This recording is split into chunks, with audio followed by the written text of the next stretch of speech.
파리 소르본대학교의 한 연구실, 교육학과 마르크 리샤르 교수는 동료들과 함께 세계 교육 현황을 논의하고 있었다. 한국 교육, 그저 암기와 주입식 교육의 전형이죠. 창의성은 기대하기 어렵습니다. 그의 확신에 찬 목소리가 연구실에 울려 퍼졌다. 하지만 3일 후, 그는 완전히 다른 이야기를 하게 될 것이다. 불과 10살 한국 초등학생이 영어로 유창하게 환경 문제를 발표하고 중학생이 인공지능 윤리를 토론하며 고등학생은 양자역학을 현실 기술에 적용하는 모습을 직접 목격하게 된 것이다. 세계 교육학계가 충격에 빠졌다. 암기만 잘한다던 한국 교육에 대한 편견이 단 3일 만에 완전히 무너져 내렸다. 그 충격적인 현장 속으로 들어가 보자. 안녕하세요. 저는 프랑스 소르본대학교 교육학과 마르크 리샤르 교수입니다. 40년간 교육학을 연구해온 제가 한국 교육에 대해 가지고 있던 선입견을 고백하겠습니다. 솔직히 말하면 한국 교육은 단순한 암기와 주입식 교육의 대표적 사례라고 생각했습니다. 창의성이나 비판적 사고는 기대하기 어렵다고 여겼죠. 인천공항에 도착한 첫날 밤 택시를 타고 서울 시내로 향하면서 대치동 학원가의 환한 불빛들을 보았습니다. 역시 과열된 경쟁 교육의 현장이구나라고 속으로 생각했습니다. 밤 10시가 넘었는데도 학원에서 나오는 학생들의 모습을 보며 안타까운 마음이 들었습니다. 하지만 제 생각이 얼마나 편협했는지 곧 깨닫게 될 줄은 몰랐습니다. 다음 날 아침 서울의 한 초등학교를 방문하기로 했습니다. 첫 번째 학교 방문에서 저는 말 그대로 충격을 받았습니다. 10살 아이들이 환경 문제에 대해 영어로 발표하는 모습을 보았는데 단순히 암기한 내용을 읽는 것이 아니었습니다. 한 학생은 기후변화로 인한 해수면 상승이 태평양 섬나라들에게 미치는 영향에 대해 데이터와 그래프를 활용하며 설명했습니다. 더 놀라운 것은 발표 후 이어진 질의응답 시간이었습니다. 다른 학생들이 그렇다면 우리가 실생활에서 할 수 있는 구체적인 해결책은 무엇인가요? 라고 묻자 발표 학생은 즉석에서 플라스틱 사용 줄이기부터 신재생 에너지 활용까지 체계적으로 답변했습니다. 저는 속으로 탄성을 질렀습니다.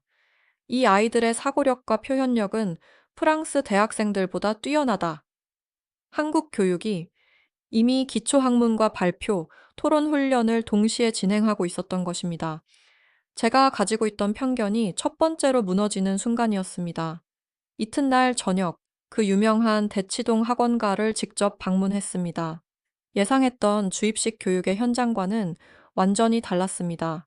한 영어 학원에서는 중학생들이 인공지능이 인간의 일자리를 대체할 때 발생하는 윤리적 문제에 대해 영어로 토론하고 있었습니다. 학생들은 각자의 관점을 논리적으로 제시하며 상대방의 의견에 대해 반박하고 보완하는 모습을 보였습니다. 수학학원에서는 고등학생들이 대학교 1, 2학년 수준의 미적분을 배우고 있었는데 단순히 공식을 외우는 것이 아니라 실제 공학 문제에 적용하는 방법을 학습하고 있었습니다. 가장 인상 깊었던 것은 한 학생이 제게 한 말이었습니다. 교수님, 저희는 억지로 학원에 오는 게 아니에요. 꿈을 위해서 오는 거예요. 이때 깨달았습니다. 한국의 학원 교육도 단순한 주입식이 아닌 목표 중심의 자기 주도 학습으로 진화하고 있었던 것입니다. 셋째 날 서울의 한 과학고등학교를 방문했습니다. 물리 수업 시간에 들어간 저는 눈과 귀를 의심했습니다. 고등학생들이 양자역학에 대해 토론하고 있었던 것입니다. 한 학생은 양자 얽힘 현상을 이용한 양자 암호화 기술이 현재 보안 시스템에 미칠 혁신적 영향에 대해 발표했습니다. 다른 학생은 양자 컴퓨터 상용화가 현재 암호화 체계를 무너뜨릴 수 있는 위험성에 대해 우려를 표명하며 대안을 제시했습니다. 저는 충격을 금할 수 없었습니다.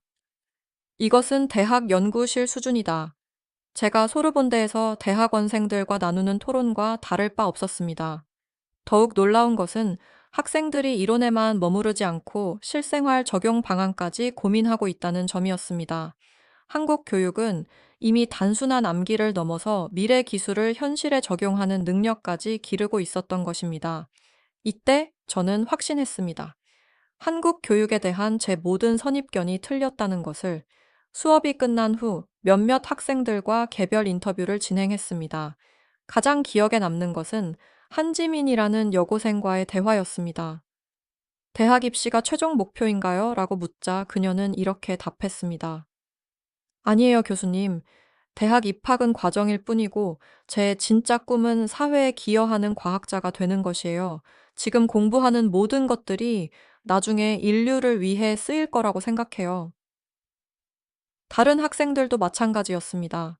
단순히 좋은 성적이나 명문대 진학만을 목표로 하는 것이 아니라 자신의 학습이 어떤 의미와 가치를 가지는지 깊이 고민하고 있었습니다.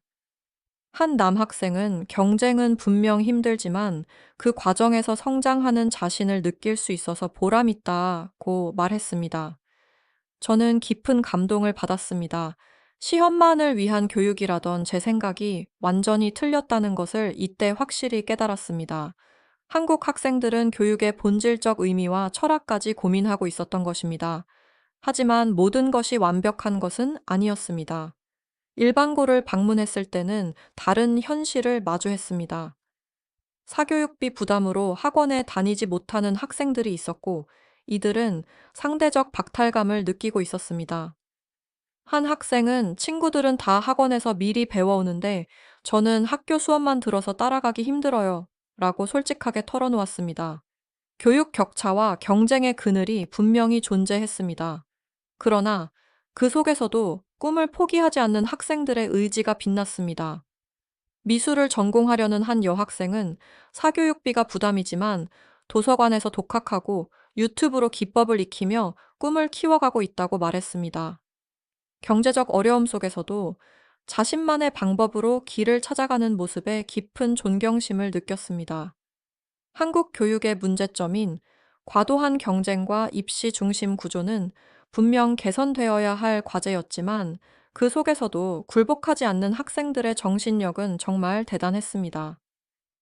마지막 날 경기도의 한 혁신 학교인 푸른숲 중학교를 방문했습니다. 여기서 저는 한국 교육의 또 다른 면모를 발견했습니다. 학생들이 지속 가능한 미래 도시 설계 프로젝트를 수행하고 있었는데 환경공학부터 도시 계획학, 심지어 사회학적 관점까지 통합적으로 접근하고 있었습니다. 한 모둠은 탄소 중립 도시 모델을 설계하며 태양광 패널 배치부터 대중교통 체계, 녹지 공간, 배분까지 세밀하게 계획했습니다. 가장 인상 깊었던 것은 한 학생이 한 말이었습니다. 정답이 없으니까 더 어렵지만 그만큼 재미있어요. 우리가 직접 답을 만들어가는 기분이에요. 이런 교육 방식에서 저는 미래를 보았습니다. 정해진 답을 찾는 것이 아니라 스스로 문제를 정의하고 해결책을 창조해내는 능력. 바로 21세기가 요구하는 핵심 역량이었습니다. 한국 교육이 이미 미래형 창의 교육으로 진화하고 있다는 것을 확인할 수 있었습니다. 전통적인 주입식 교육의 틀을 완전히 벗어나고 있었던 것입니다. 3박 4일의 한국 방문을 마치며 저는 완전히 다른 사람이 되어 파리로 돌아갔습니다. 동료들에게 보고할 내용들을 정리하면서 한 가지 확신이 들었습니다. 독일과 프랑스가 그토록 자랑해왔던 전통적인 교육 방식은 이제 과거에 머물러 있다는 것입니다. 반면 한국 교육은 미래를 창조하는 힘으로 빠르게 진화하고 있었습니다.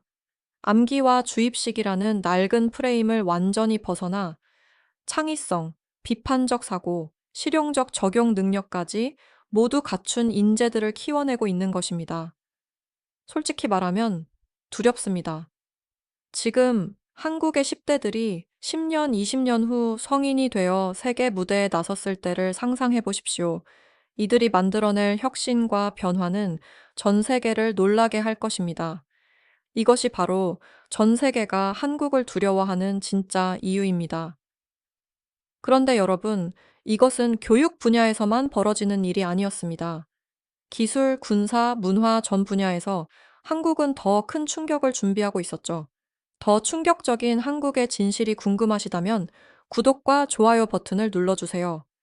다음 영상에서는 전 세계가 놀란 한국의 기술력과 군사력, 문화의 숨겨진 이야기를 공개하겠습니다.